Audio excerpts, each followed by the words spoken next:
Okay. Hi, everyone. We're back. And today I am talking with Jim Fisher. Hi, Jim. Hello, how are you, Sharon?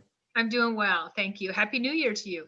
Well, not quite Happy New Year, but very close. Very Happy, close. Yeah. happy to Yes. put this past year behind us. hmm hmm 2021 can only be better, right? Yep. And Happy New Year to everyone out there. So, Jim, I would like to read your bio to just to let people know a little bit about why we're speaking today and about Okay. you. Okay. Bring it up here. There we go. All right. The first 50 years of Jim Fisher's life were spent obtaining an education, BS in experimental psychology and an MBA in accounting, raising a family with his wife of 41 years and working in a variety of financial capacities in small to medium sized companies. In 2001, Jim began studying esoteric subjects and has sought personal experiences as a means of validating his understanding of the breadth of reality. What began as an interest in near death experiences expanded to include other spiritually transformative subjects. Jim has attended 4 residential programs at the Monroe Institute, participated in numerous programs sponsored by the Ryan Center, spent 2 weeks at an ayahuasca retreat in Peru, and has engaged in multiple holotropic breathwork sessions. He has served as a treasurer for the International Association for Near Death Studies and currently serves on the IAND'S Finance and Ethics Committees. A chance encounter with a prince from Togo, Africa, in parentheses, was it really chance, has evolved into a joint effort to create a regenerative, organic farming operation in Togo.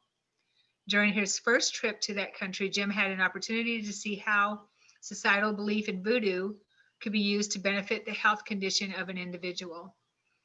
After learning about a Consciousness Cafe meetup group in Charlotte, North Carolina, headed by Mark Brooks, Jim formed a similar meetup group in Greensboro, North Carolina.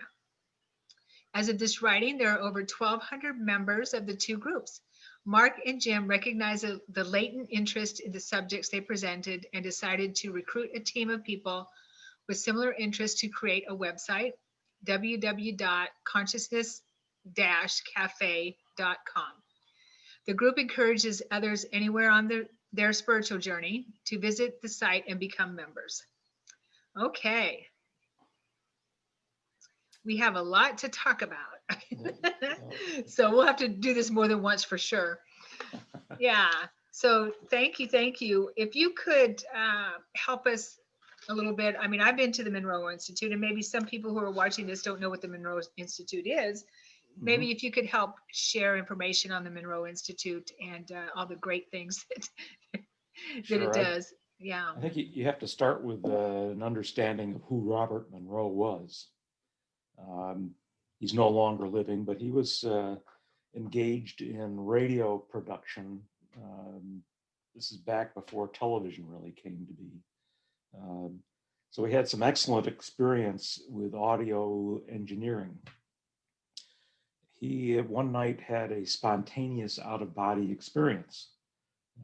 He had no idea what this was. He woke up and saw himself at the ceiling looking down, and he realized that this object next to him was the light fixture on his ceiling. As he looked down, he saw a man in bed with his wife and thought, who is that man? And it frightened him when he realized it was him. So he thought there was something wrong with him. He came back into his body and woke up, and of course, and he sought some medical and psychological counseling to see if there was something wrong with him. He thought maybe he was dying. Um, well, all the professionals he went to said there doesn't seem to be anything wrong with you. And Robert Monroe, with his kind of logical approach to things, thought, well, I wonder if this is a legitimate experience. If if I can be out of my body, can other people be out of their body? So he started doing some research, and he called a team of people together to explore uh, opportunities to facilitate getting out of body. And they used something called binaural beats. I think you've heard of that, having been at the Monroe Institute. And the binaural beats are basically you put a sound in one ear at one vibrational frequency, and another sound in the other ear in a slightly different frequency. The brain doesn't like that dissonance, so it attempts to reconcile it. At least this is the theory behind it. And in that reconciliation process, it allows some people to experience an altered reality. It may sound strange to people who haven't been exposed to this stuff before, but they had a lot of success with it. And the people who were in his Explorer program have written their own books on their experiences. Well, as they developed this technique of using binaural beats and having success with it, they started going around to hotels and other cities and exposing other people to this technology, and had a lot of success with it. And ultimately, Robert Monroe decided to set up a facility in Virginia where people could come to residential programs and experience this technology and see if they could have their own out of body and other experiences. So it's been around for quite a while, and it's had a lot of people come through there over the decades. Um, I can't remember how I came across it. I guess I must have read Robert Monroe's books, his first book, and I realized that at my initial journeys were more intellectual. But when I read about the Monroe Institute, I thought, well, maybe I can go beyond just an intellectual understanding of these things and seek an experience. So it's about a 2.5 hour drive north of here. It's pretty convenient. I registered for their Gateway program, and I've been attended the Gateway program, the MC Squared program, which is one that teaches you how to use energy to accomplish things. We can talk about that in more detail. I went to another program called Higher Self Now. We can talk about that as well. And the last one was a Lifeline program. I would say that I'm very left brain oriented, and my experiences were pretty tame at the Monroe Institute. But I was surrounded by a fantastic people every time I go up there. Interesting experiences and people that you meet, and certainly you become friends with these people in a fairly short period of time in these residential programs. And these people are having some interesting experiences. And when you know somebody, when you become friends with them, and they tell you something about what they experienced, it it has a greater ring of truth to it than if you just hear it, you know, you read about somebody having an experience. It's different when you know somebody and you're there when they have the experience. So I'm a big proponent of people, if you're interested in exploring um, non-physical realms, I like to call it that. I mean, this world around us I call the physical realm, but there's a non-physical realm that I say is, I believe is part of reality. So when I talk about reality, um, I break it into two components: the physical and the non-physical. But I would say it's also quite possible that the physical realm is just one of many. Physicists talk about multiverse theory, and from all my readings, things that I've studied, people sometimes go out of body and go places that don't sound like they're this physical reality, but might be another physical reality. And I also believe the non-physical reality that people visit is this huge, diverse, almost infinitely diverse environment that when we die, we go to this environment. Yeah. But it's not, you have to be careful when you read near-death experiences. Uh, I've read over 2,000 experiences and probably met, I don't know, 50 or 100 people that have had near-death experiences over the last 20 years. And each experience has its own uniqueness to it. And so you have to be careful about drawing broad generalizations when you hear about one or two experiences. So that's kind of a little Yeah. background on the Monroe Institute. Now you've been there also, Sharon, right? I have been there. Yes, I've been there twice, Mhm. and I went to the Gateway program as well, and that was quite a while ago. And Yeah, I heard about the Monroe Institute through Robert Monroe's books. I guess this was, I'm going to say, close to 20 years ago when I was going through my quickening.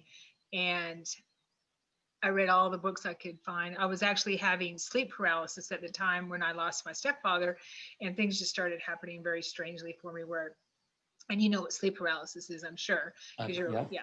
yeah, where you're for those who may not know this, I actually teach a class on out of body experiences and lucid dreaming.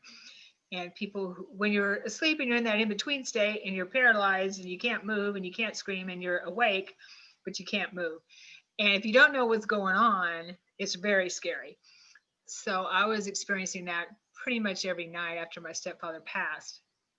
And I just happened to come across something on the internet about the correlation, regarding the correlation between out of body experiences and sleep paralysis. And I didn't really know anything about it. I didn't know anything about out of body experiences then.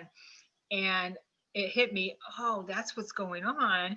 And as I read through it, it said something about you can use out of body experiences to communicate or, find and with your loved ones. So and I missed my stepdad and I were very close. So I realized this would be a good way for me to be able to contact him. And so I read every book I could get my hands on, and all the Monroe books were a part of that group of books. Yeah.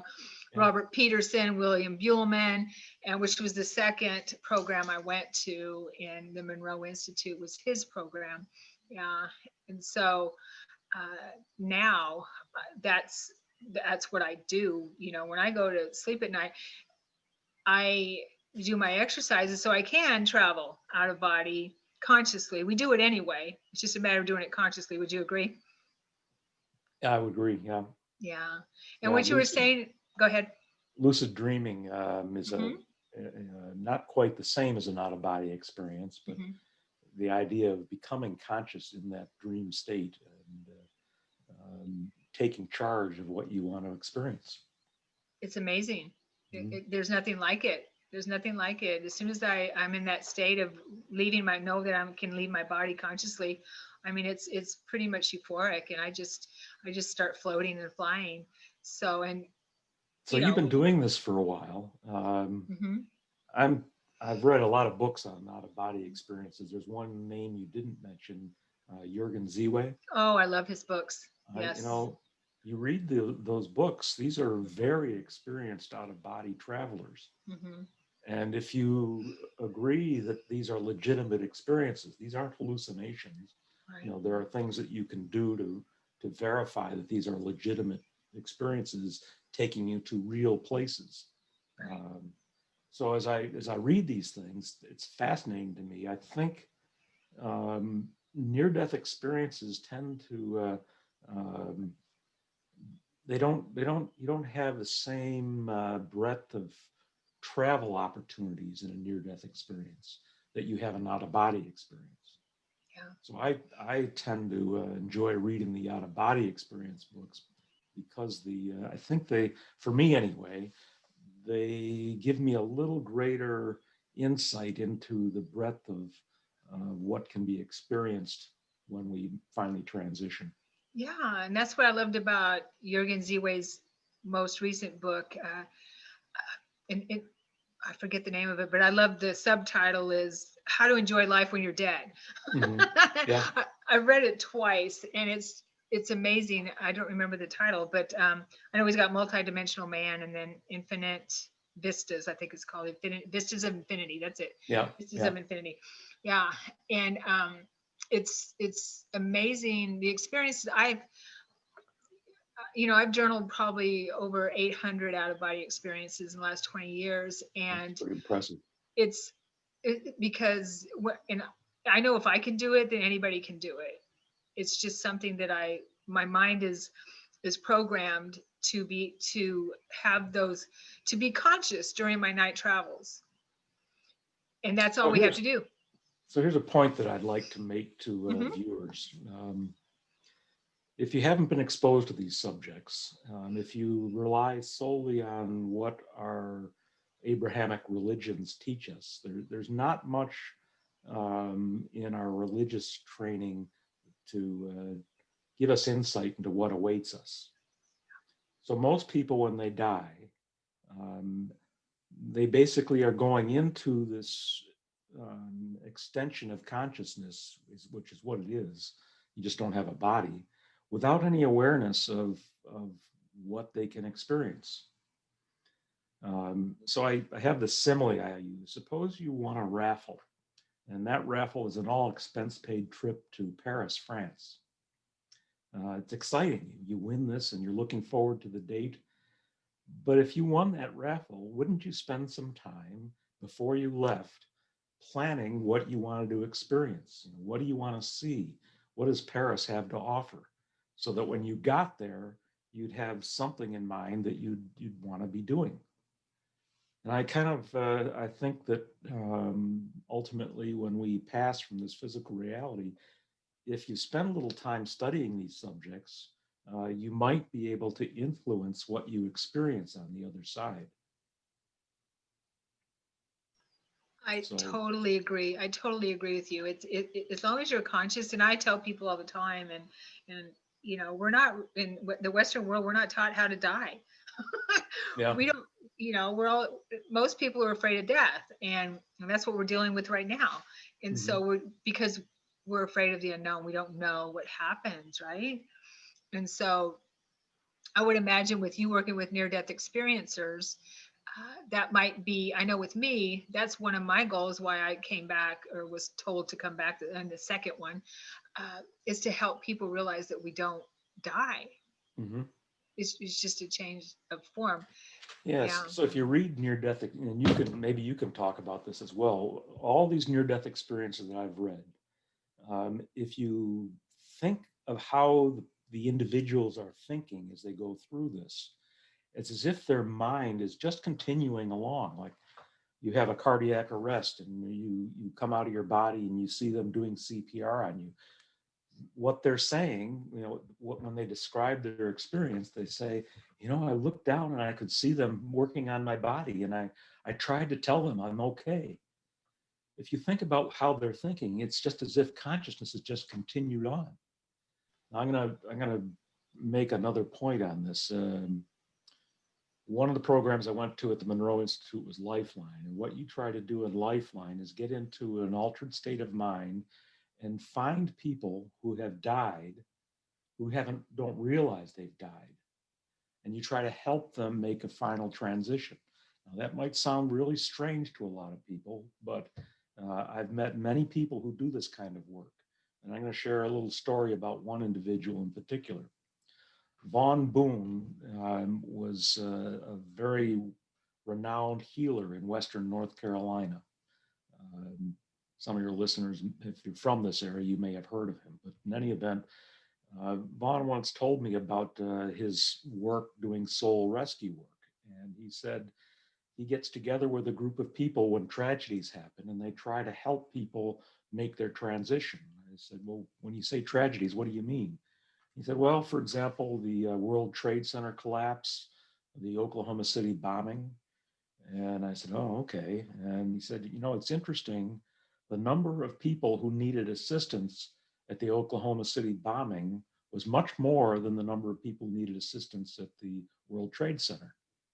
And I said, well, Vaughn, why do you suppose that is? And he said, well, he doesn't know for sure, but he thinks that the people at the World Trade Center, for the most part, they knew they were going to die. If you jump out of an 80-story high floor, you know you're not going to survive that fall.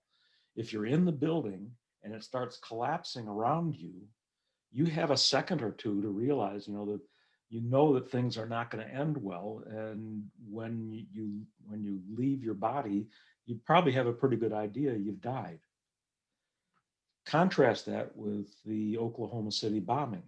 You're walking into the office building, maybe dropping a child off at the daycare center there, and boom, you're blown to smithereens. Well, if your consciousness just continues on, right after the boom, you're kind of looking around and thinking, what the heck happened? Look at this devastation. You don't realize that the devastation that happened also blew your body apart. You're still thinking like you normally would. So he said, in helping the people at the Oklahoma City bombing site, he figured that there were a lot of people who just didn't realize they died, and that's why there were so many more that needed help. Yes, I'm so glad you brought that up. That's part of the work I do as well. And I don't know how to express how gratifying it is, because I actually record my sessions when I do group or do any kind of soul retrievals or soul rescue, spirit rescue is what I call it. And I have a group where we actually, we also rescue animals like slaughterhouses and things like that. Mm-hmm. And I can hear, because I'm a paranormal investigator as well, so I work with EVPs. I can hear voices during these rescues saying things like, help me, cold, it's cold. And then, just lost, those types of things. And then when you help them cross over, move into the light during the session, then you hear their voices thanking you, saying things like warm, God, heaven, peace, all these types of really emotional responses that you can't help. I mean, nobody can tell me it's not true. Yeah. When I hear it on these recordings.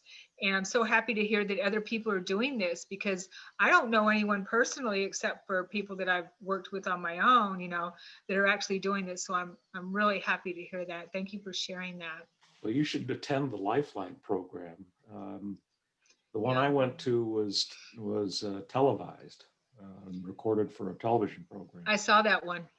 It's just a brief summary of it. One of the participants, Natalie Sudman, in her altered state, met a man, and he explained that he had been fighting in a Civil War battle. He didn't know he had died in that battle. He shared with her what his name was and that he'd fought in this battle. And when we came out of this session, she shared that information that she obtained, and the Monroe Institute turned that over to researcher. And he went around to various places, libraries, Civil War memorabilia, and he found a diary of a soldier who had fought in that particular war, that battle. And in that diary was a reference to his friend who had died, and that friend's name was the name that Natalie had gotten in her out of body or altered state. So to me, when you know people who do this kind of work, you and I are talking for the first time. I talked about Vaughn Boone. There's another woman, Holly, can't remember Holly's last name, but people do this kind of work, and it's very rewarding. If your service, if you believe, if you like helping other people, what a tremendous feeling to help somebody make a final transition. It's immense when you think about it. I mean, look at all the people that might be stuck. It's the only word I can think of. Or just like you say, consciousness continues when we leave the body. And I knew that when I had my near-death experiences. I'm just, okay, well, my body's laying in the road. Okay, all right. Well, I've done this many, many, many times before. I know what the deal is. And then I just got bored and just turned around. And that's when I saw my dad and saw where everything happened. But but yeah, it's just like, okay, well, I know, I know. But if there's a lot of people, like you say, that don't remember how to cross over, or that are stuck in that life. And I see a lot of people like this in my out of body experiences, because I help people in that too. I saw one man sitting at his desk working, and he was so stressed. And I said, hey, what are you doing? And he said, well, I gotta, I gotta do this. I gotta make money. I gotta take care of my family. I gotta do this, and it's intuitive. It's telepathic. I said, right. I think you died. Yeah, you died. So I knew this in that experience. And at first he didn't want to look at me. He says, leave me alone. And then I said, no, look at me. And then he looked at me, and then it's when it hit him that, oh, okay. He had to, but he was so focused on what he had to do in this life And it was, there's, like you said, there's so many people that don't know, don't want to accept, or don't want to be judged. They're afraid, don't want to be judged by, a guy that judges, that kind of thing. I've come across a lot of people like that too. Mhm. And also people that are being held in the astral plane. Yeah. Um, Well, it goes back to the point we were chatting about earlier that yeah. it behooves us all to understand that the frame of mind that we take into a death is very important. Um, I remember reading in a book called The Handbook of Near-Death Experiences, which was a summation of 30 odd years of research into near-death experiences by a number of academics. And when you look at what people experience in different cultures, my recollection is that the culture influences what you experience. So if you come from a Christian background, you might experience Christian aspects. You might meet Jesus. If you're not Christian, you're probably not likely going to meet Jesus. Um, so the other side is also pretty malleable. The reality you experience, you can influence the reality. It's not just thrust upon you. You can influence that reality much easier than we can here, and we can talk about that in a minute. But so I remember Jurgen visiting his mother, and in his initial visits with her, she was still this decrepit older woman. And then one time he came across her, and she was a young, vibrant 20-something-year-old woman. And he asked her, and about this, and she had learned that she didn't have to live with the body image that she carried over with her when she died. So she chose to have something else to experience. And I just, the more we understand that, think of how much the depth of experience that you can have once you transition, if you know about these things and you can apply them. Yeah, totally. I mean, the more we know here, the more we know there, and vice versa, right? Yeah, it's Mhm. just moving up the spectrum. And when you were talking about the physical reality and non-physical reality, I've found that when I'm in an out of body experience and I'm experiencing the non-physical reality, it's more physical than here.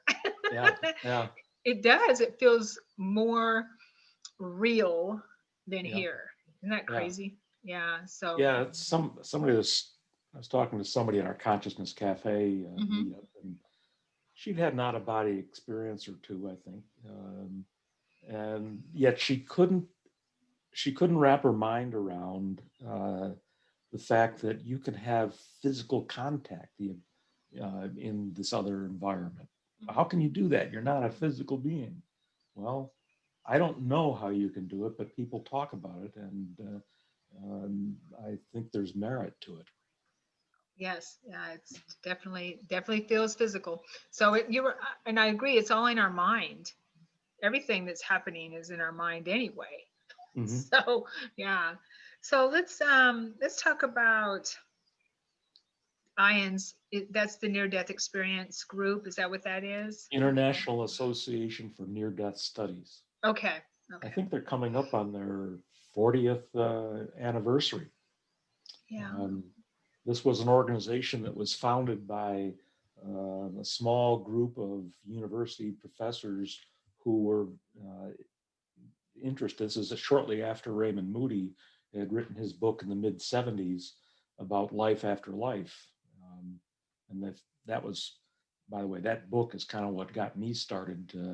I was looking for something beyond what my Christian upbringing had taught. And when I read that book, I thought maybe this is where it's at. Maybe I should focus on these near-death experiences. So this organization, when after Raymond Moody put his book out, these were inquisitive people. They didn't reject the possibility of this being a legitimate thing to study, and they formed this group and supported one another, and Then it evolved into providing support for people who have near-death experiences. It's a difficult thing for a lot of people, perhaps the majority of people, who don't know what a near-death experience is, and all of a sudden you have one. You don't know what it is. You don't know who to talk to. So the IANDS people have set up chapters around the world that can help people assimilate what they've experienced. That typically these are so life-changing that um, you may find that your relationship with loved ones is stressed because they don't accept the reality of what you've experienced. Um, and you can't deny that it's real. You had that experience. And for the loved ones to say, no, it's all a figment of your imagination, that's a terrible situation to be in. And if you don't know where to turn to get help, it's psychologically a very stressful thing. So there, IANDS is one place to turn to, but I would also say um, some near-death experiences are distasteful, even frightening. Um, most people who write about these things and talk about it are people who've had positive experiences. They're excited. Wow, look at what this means. I need to share this. I feel compelled to help people understand their real nature.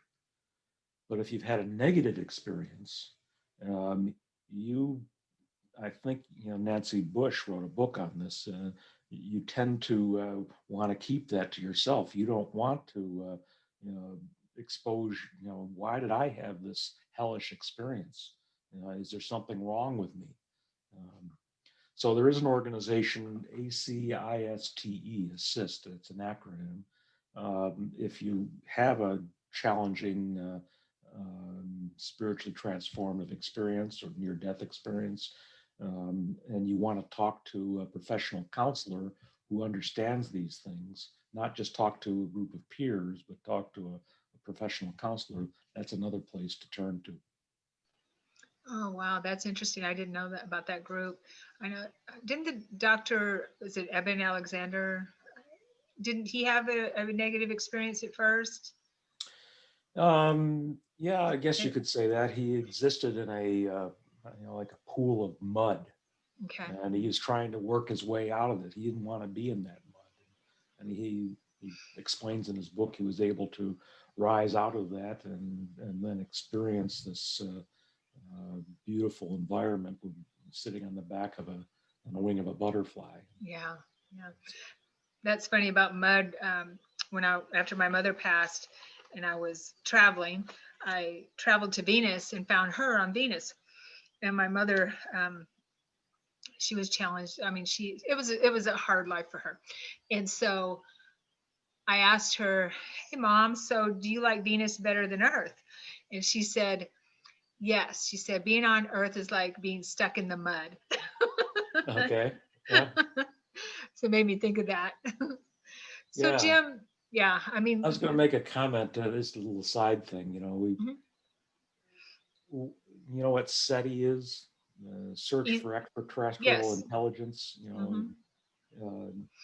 To me, it's kind of comical because the underlying assumption is that the path that human civilization has been on is, and the technology that we use is how more advanced civilizations elsewhere in the universe would use the same thing.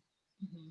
But if we know that you can go out of body, and we haven't talked about deceased people materializing, we could talk a little bit about that if you want, maybe at another time. But you know, why would you try to get in a spaceship and travel, through light years of time to get somewhere when you can just project your mind there and be present? Um, Exactly. Yeah, that's my mode of travel. yeah. Totally. Yeah. So yeah, let's talk a little bit about what you wanted to talk about, or what you mentioned earlier about changing reality. The program you took at the Monroe Yeah. Institute. Yeah. Yeah. I use the word malleable. reality is malleable. And I'll start by saying that um, world religions accept this, that you can pray for someone and you can have an influence on, if somebody, a loved one is sick, at least our Christian faith says, pray to God and pray for their well-being. And we believe that we can influence an outcome. So I would say that's an aspect of a malleable reality, that if we believe that prayer, and there is evidence that shows this, but for example, at the Monroe Institute in the MC Squared program, one of the exercises you do is we each take a group of, I think they're barley seedlings, and you um, give them light, and they're going to germinate over a space of a few days. There's a control group of barley seedlings that are not given to people. So you take your seedlings and you give them attention and you give them love. And then at the end of 3 days, we come back and compare the germination rate of the seedlings that we each had that got the love with the seedlings that didn't get the love. And there's a remarkable difference. The seedlings that got the love are much further along in their growth than the seedlings that didn't get it. I'll That's quickly amazing. talk. So another thing that I've done, I might have one here. Can you? So we're talking about malleable reality, and we first talked about how prayer can influence things. But I would say the notion of prayer, the normal thinking on that is that we're praying to God to intercede, that we don't understand that maybe the healing is coming through us, that we're instruments. We're not just, passive people asking God to get involved. It may be that our emotional state is an important component of that. So I started talking about this spoon, and if you can see, if I need to hold it closer to the. No, I can see it. Yeah. Okay. You Yeah. see that bend in the spoon? Uh-huh. I observed this during a spoon bending exercise at the Rhine Center, but it's part of the program at the Monroe Institute. The Rhine Center is located in Durham, North Carolina. And before the virus hit, they would have these quarterly, what they called psi parties. The Rhine Center's done a lot of research over decades into human capacity for psychic skills. I'll just kind of leave it at that. So at these psi parties, one of the things that they do is they have at the end of the party, it's a spoon bending exercise. And everybody gets back into a room and a leader explains that you have to know how to do it. You have to know that you can do it. You have to believe that you can do it. And then they pass this bowl of spoons around and everybody takes one out. And he then leads us. He said, I want you to imagine collecting energy in your head, sending it down your arm, through your hand, and into the spoon. And then on the count of, we're going to demand that the spoon bend. And we're then going to touch the top of the spoon to see if we can get it to, is it softened? Can it bend? So each of us takes a spoon out and we're sitting there holding our spoon up, and the guy says, all right, I want you to collect the energy now. So we're thinking about collecting energy in the head. Now send it down your arm and in through your hand and into the spoon. So we're all sitting there doing this simultaneously. And then he says, all right, now command the spoon to bend. And everybody says, bend, bend, bend. And then you briefly take your mind off a spoon, but then you bring it back and you press on the top of the spoon. And I didn't have any success, but I saw a couple people who did. And what happens is when you see somebody else being successful at it, it, I think, imprints on your mind that yes, it can be done. So we go through the same exercise a second time. And now the first two people who were able to do it, they've got the feeling. They know what it feels like to be successful, and they can do it over and over again. But somebody else now does it, and they have success. And it's like you're catching a virus. And I've seen as many as maybe 30% of the people in the room have success with this. Um, so it's a, the idea that we can influence our reality. How can you bend a spoon with mental energy? Or I don't know what, actually, I don't Yeah, know what kind of energy it is. All I can say, I don't know how it works, but it works. it works. Yeah, it's Um, amazing what we can do with our mind. And I I thought I had to sneeze there for a second. Okay. So I know I hold spoon bending classes, and I would say that I'm going to say we have a bigger success rate than 30%. yeah, And so I have a whole bag of spoons and forks and knives that we bend, that people bend when we're, that group energy is just so amazing. When you see someone bending a utensil, doesn't have to be a spoon, then people start catching on, like you said, like a virus. yeah. And they're bending like crazy. And it's just, it feels so empowering to know that it shows us how powerful we are, how the mind is. Yeah, how So let me powerful the pose a mind is. question Yeah. to you. Mhm. When you do these sessions with people, do you do it in the same place? No, I was doing, yes, normally, but I have done them in a couple other places as well. Yeah. So do you find there's any difference in the success rate depending on where you do it? No, Okay. no. The reason I asked that is that I read a study. Um, I can't remember the specifics. It may have been some human brain cells, or it might have been red blood cells. But in any event, the researchers wanted to see if uh, different healing techniques could affect the health of these human cells. And I don't remember all the controls they set up, but um, they had a control group that wasn't part of, they weren't receiving the energy from people. And then the experimental group that was getting, some of them were Christian prayer, some of it was Reiki, some of it could have been, the Johari from Japan, different Mhm. healing modalities. And what was interesting, one of the interesting things was that of course, the big finding was that there was a statistical, they showed that there was a statistical significant difference in the cells that were getting the love and energy than the ones that weren't. But Mhm. another thing that they noticed was that in these healing sessions were multiple sessions over a period of time, and the cells initially didn't react. There wasn't if you only looked at the initial period of time, there wasn't a statistical difference. But over time, these cells reacted more and more, and they surmised that one possible explanation is that the space that these cells were, the experimental cells were being held in and getting the energy, the space itself was getting conditioned. That the healing energy was not just affecting those cells, but maybe affecting the environment that those cells were in. That's fascinating. So that's Wow. why I asked the question. You might pay a little closer Mhm. attention to that.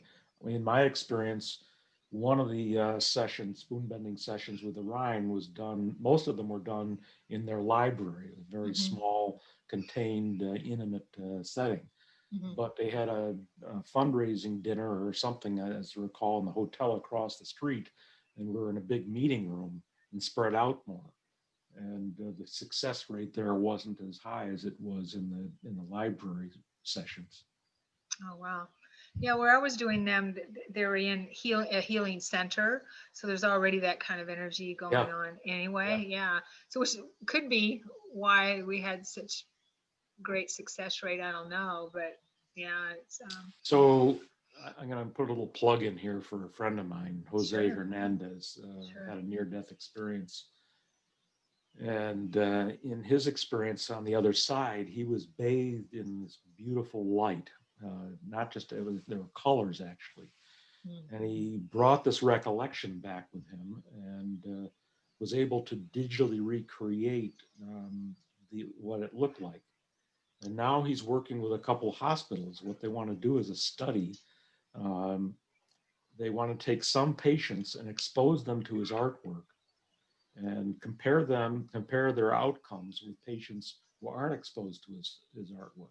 Oh, wow. And the hope is, the theory that they're testing is, um, can the hospitals create an environment with Jose's art that can have a positive influence on people's health outcomes at the hospital? Does their blood pressure drop? Do they experience less stress? How long is their recovery time?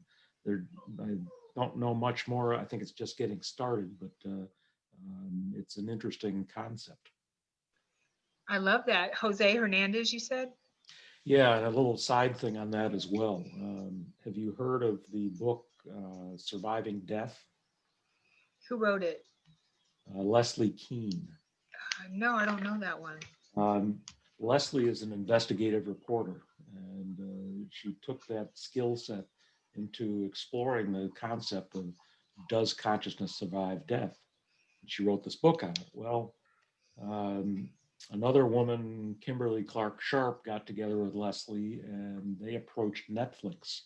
And Netflix put I believe it's a 6 series program together. Oh, The great. first episode is going to air on the 6th of January, just Nice. around the corner. So if you happen to have a Netflix account, Hmm. um, Jose will be one of the people appearing on that first segment. Oh, okay. I'm so happy to hear that all this stuff is getting into the mainstream. Yeah, that's a whole nother subject, the notion of awakening. Um, Yeah, the awakening. That's like, I know that's a whole day's worth of topic or yeah. talk on that. Yeah. So you mentioned our website earlier, and I Mhm. put another plug in for that. Sure. It's I'll have it all conscious. down on there. I'll have it down Okay. below. Yeah, but go For ahead. people, for if you're looking for information on these subjects and others we haven't talked about, that's we've attempted to put a website together. It doesn't cost anything. We're about servicing people who want to get on a journey or who are on a journey. It's just a great place to get information, to find groups that you can connect with. Nice. That's what we all need, isn't it? Yep. Yeah, totally. I think, the So, more people I find, here's another thing. I find I talk to people, I get on a plane or something, and I don't know, it's not something that's a planned thing, but I often get in a conversation with someone, and I bring up something that's related to spirituality, and I gauge whether or not they have an interest in talking about some of these things we're talking about. And I would say maybe 40% of the time there's an interest there. And among those 40%, I would say maybe a third to a half of them have had an experience of their own that they haven't shared with someone because our culture doesn't value these things. They don't want to be thought of as being, something wrong with me. I'll give you an example. This is a really uplifting experience I had about a year and a half ago. I was out in California visiting my son and his family, and I took my 3-year-old grandson to a playground. And while we were there weren't any other kids there at first. And while we were there, a woman came in with her granddaughter, and she sat about 20 feet or so away from me, and I kind of waved and hello, and then I just started a little conversation. I said, "Is this your granddaughter?" And she said, "Yes, it is." And we talked a little bit about families and did she live in the area? And I said, "Is your son living here and working here?" And she said, "No, my son died in Afghanistan recently." And of course, the reaction is, "Oh, I'm so sorry." You offer. And we talked a little bit about what he was doing in Afghanistan, and then I felt like, well, let me ask her a question. have you ever felt as if your son has reached out to you to communicate with you? And her face lit up and the smile. I'm going to get emotional talking about this, but her, it, she was, she said, yes, he did come to me. And she explained, I won't go into the details, but she explained how she felt he had come to her. And we talked about that. And I said, you know, you should read a book called Hello from Heaven. This happens all the time. And we just don't talk about it. And if we could only be comfortable talking about these things, then we'd be aware that we're so much more. And this, the veil between here and there is so sheer. Well, after we got done talking, I had to leave after about 20 minutes of conversation. And she took a black rubber arm wristband off her wrist and gave it to me and said, thank you so much. And I looked at it, it had the name of her son engraved on it. And just to have had a chance to talk to somebody who could appreciate her experience, and encourage her to, you know, to explore that. Don't just let it go. You know, take, you know, your son's trying to reach out to you. There may be other ways that he can reach out to you.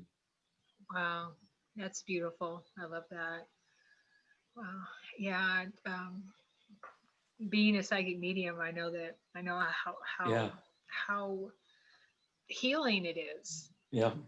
Yeah, I would, and That's such a people gift. You know, would, I you love just did hearing the that. stories that people like you have. You know, Well, also, I think that people like you, I'm so happy that you asked for that because I believe, and I know from my work and in my personal experiences as well, because we've all lost people, right? mhm. That they're always trying to tell us that they're good. They're trying some way to let us know that they're still here and they haven't died and that they're still living and they're still a part of our family and still know what's going on. And so I'm so happy that she acknowledged that because a lot of times people don't, they don't trust it and they Yeah, think, oh well, I guess I'm just imagining it, I just want it to happen. But yeah, that message you gave her was beautiful, that the more you acknowledge it, I believe what I've experienced is the easier it is for them to give you yes, more messages. yeah. I Yeah. had a, you know, I respect the work that people like you do. You have a gift, and sharing that with other people is important. I had a mother-in-law that I was close to who was very active in her Methodist church, but you know, she was getting near the end of her life, and one time she came up and lived with us for several weeks. And I was still working at the time. I'd get up in the morning and I'd prepare her a breakfast. And when I had my breakfast, and I'd come home at lunch and prepare her a lunch, and we'd chat. And one day I felt, well, I knew she was getting near the end. And I thought, Mom, how do you feel about death? Are you afraid of it? And she said, well, yes, I am.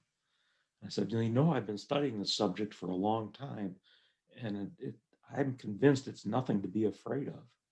Uh, well, Jim, I hear what you're saying, but you know, I'm still afraid of death. Well, it was a few weeks later that she actually passed, and I can't remember how long after it, but I had a psychic reading with somebody. Somebody went to a psychic, and my mother-in-law came through, and the message that she had was, I now understand what you were saying. So she couldn't accept it while she was here in this physical reality. But once she got over there, and the fact that I had maybe primed the pump a little bit and placed some thoughts so that when she got over there, hey, maybe there's something to this after all. You know, so, Beautiful.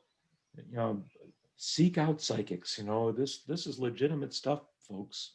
Um, you can reach out to loved ones. Not all psychics are as skilled as others, and there are some people that probably are frauds out there. But ask friends for references. You know, you may find that you can get somebody that has some wonderful skills, and it's so meaningful to have that Yeah. communication. Yeah, thank you for sharing that. Another beautiful story. It's my goal actually, Jim, to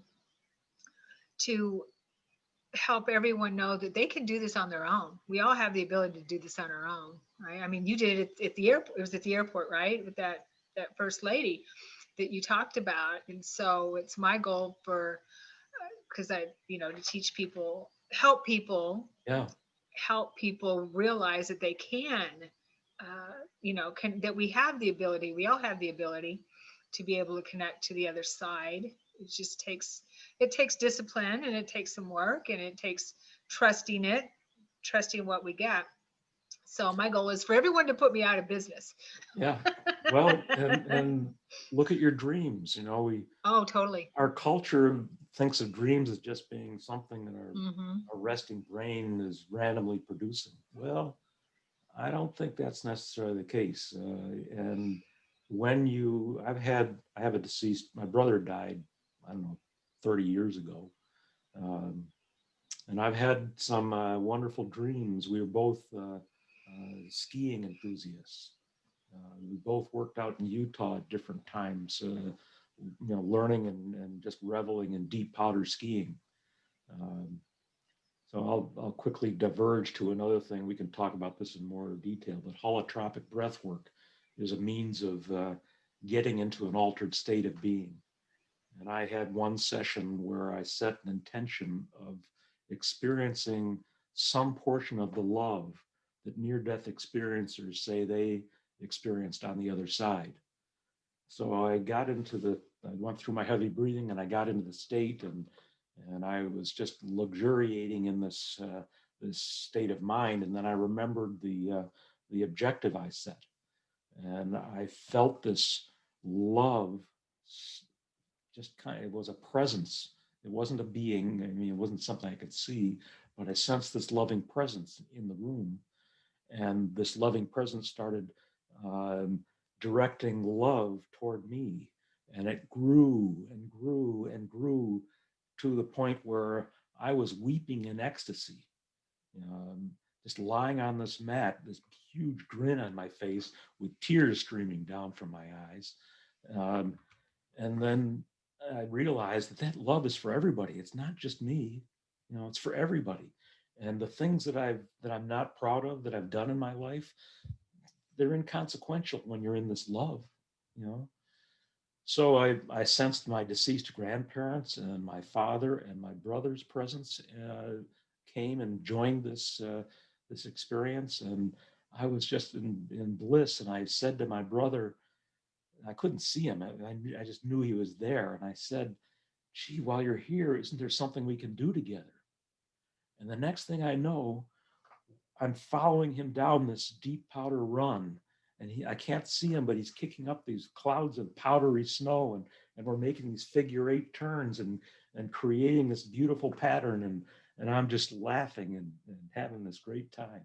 Um, and I really believe that he came and this was an experience we had together. It's you can do this stuff. If you open up to it, if Right. you start studying this stuff and accept the reality that these things are real, imagine what you can do with your life. Right. Yeah, I love that. I love that. And That's then people like you're facilitating. I mean, I get a chance to talk about this stuff, and maybe I help people intellectually understand it. But you look at your work, you're more hands-on. You're helping people in a more direct way. Yeah, and thank you for saying that. And I feel really, really blessed to be able to do what I love, Mhm. and you know, following the path that was laid out for me. And because I come from an accounting background, for God's Uh, sake, you know what I mean? Accounting. I'm a Accounting. CPA. Yeah. Oh, are you? Okay. Funny. Yeah. So I'm used to working in the left brain most of my life, though I've Yeah. always been kind of kind of, I don't know, artistic, poetry and things like that, but a little bit of Pollyanna kind of thing. But um, to be able to see how what you are meant to do, how it helps people and helps me, helps us. You know, once you're I feel that once you're doing what you were meant to do on the planet, then you grow as well. You can only help but grow yourself. You can't help but grow yourself as well. Yeah. So yeah. Well, I don't know how, we could talk. I've got plenty of I subjects we could talk about. yeah. Well, let's stop there, stop point, and then we'll get together again and do another recording for everyone out there that I'm sure is totally fascinated with all this. It's going to be great. Okay. Well, That thank was you, fun. Jim. Thank Yeah. you. Yeah. Thank you. And don't go anywhere. I'll just stop the recording. And thank you, everyone, for being here. And again, Happy New Year to you. And we'll see you in 2021.